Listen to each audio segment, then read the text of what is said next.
Welcome to Danish-InfoNews TV. Danish-InfoNews TV, Special Business Edition. Tonight, a breaking international story with deep Danish roots. US President Donald Trump is turning up the heat on global drug prices, and Denmark's own Novo Nordisk is squarely in the spotlight. From tariff threats to accusations of price gouging, this is more than politics. It's business, trade, and public health on a collision course. Stay with us for a full breakdown of the developments, reactions, and what it all means for Danish industry. Novo Nordisk is in crossfire as Trump targets drug prices and announces tariffs. July 31st. President Donald Trump has reignited his push to lower prescription drug prices in the United States, taking direct aim at major pharmaceutical manufacturers, most notably Danish firm Novo Nordisk. In a flurry of announcements, executive orders, and public outbursts, Trump has proposed sweeping changes that could fundamentally alter the pharmaceutical landscape for American patients and global companies alike. A presidential push for lowest international prices.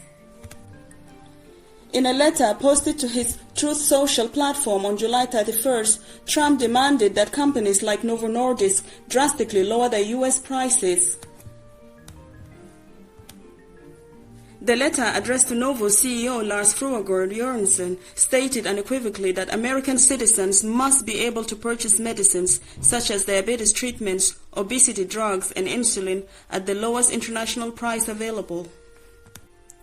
Right now, brand-name drug prices in the U.S. are on average 2 to 3 times higher than in other countries.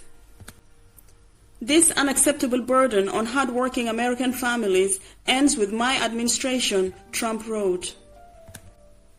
Novo Nordisk was not alone. According to Reuters, 17 major pharmaceutical companies received similar letters. Trump threatened to use all available tools to prevent what he called the abuse of drug pricing if companies fail to comply. Trump announces tariffs on pharmaceutical products. The rhetoric escalated further on April 9 when Trump announced plans to impose tariffs on pharmaceutical imports in a bid to force companies to shift production back to the U.S. We will place tariffs on pharmaceutical products, and then the manufacturers will come rushing back to the U.S. because we are a big market, Trump declared, though he gave no timeline or specific tariff rates. At a separate press conference, Trump zeroed in on Novo Nordisk again, this time criticizing the company's pricing of Ozempic, its blockbuster weight loss and diabetes drug. Ozempic costs 10 times more in the US than in the rest of the developed world. 10 times more. Why? What have we done? Suckers, Trump said, adding insult to injury. Novo Nordisk responds. Novo Nordisk press office quickly pushed back, issuing a measured but firm response. We agree that Americans need access to medicines at better prices, and we will continue to engage with policymakers to develop and implement more effective solutions, said Lars Otto Andersen Lange, Global Head of Communications at Novo.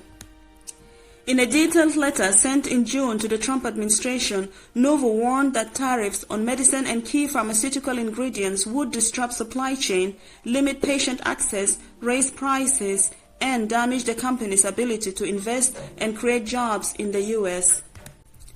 Such disruption could delay or hinder our ongoing and future investments in the U.S., risking economic harm and job losses, Novo wrote. The company emphasized that it has invested over 150 billion Danish krona, equivalent 21 billion US dollar in the US over the past decade, and employs 10,000 people across 9 states. While other companies have moved operations abroad, we chose to expand in the US, Novo stated. A shadow market and the copycat threat. In its letter, Novo also highlighted a growing concern: illegal knockoffs of smuglotide, the active ingredient in Ozempic and Wegovy, flooding the US from countries like China.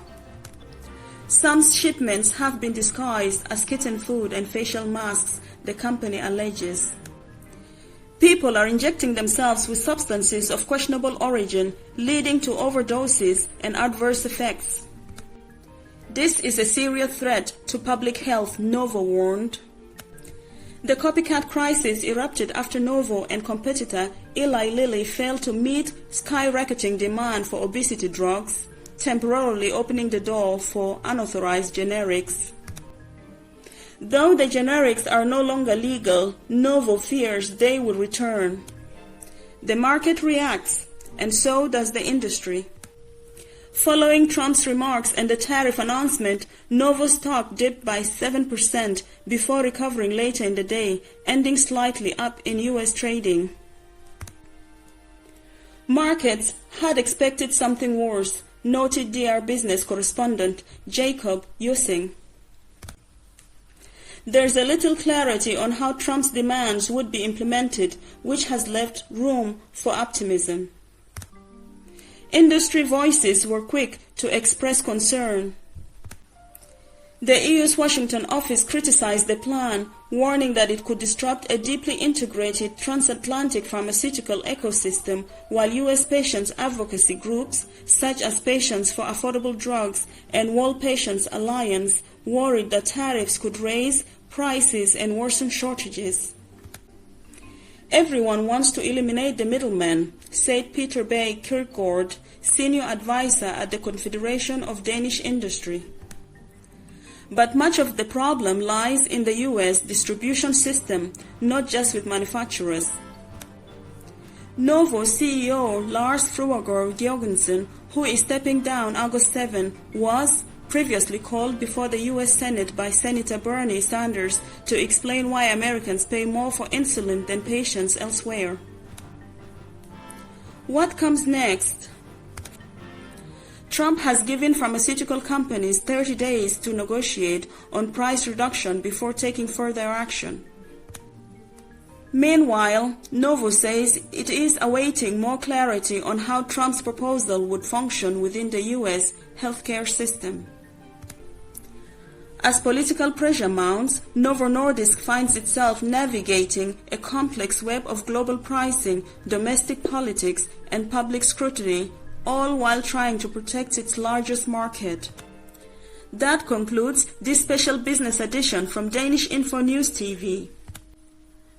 As tensions rise between the US and global pharmaceutical giants, including Denmark's own Novo Nordisk, we remain committed to delivering independent, in-depth coverage you can trust. If you value this kind of journalism, sharp, relevant, and rooted in facts, please consider subscribing to Danish-InfoNews TV. Your subscription directly supports our newsroom and helps us keep you informed, without shortcuts or spin. Click subscribe now on our website or YouTube channel and be part of the growing community that believes in responsible, Danish-driven reporting. Thank you for watching, and good night from all of us at Danish-InfoNews TV.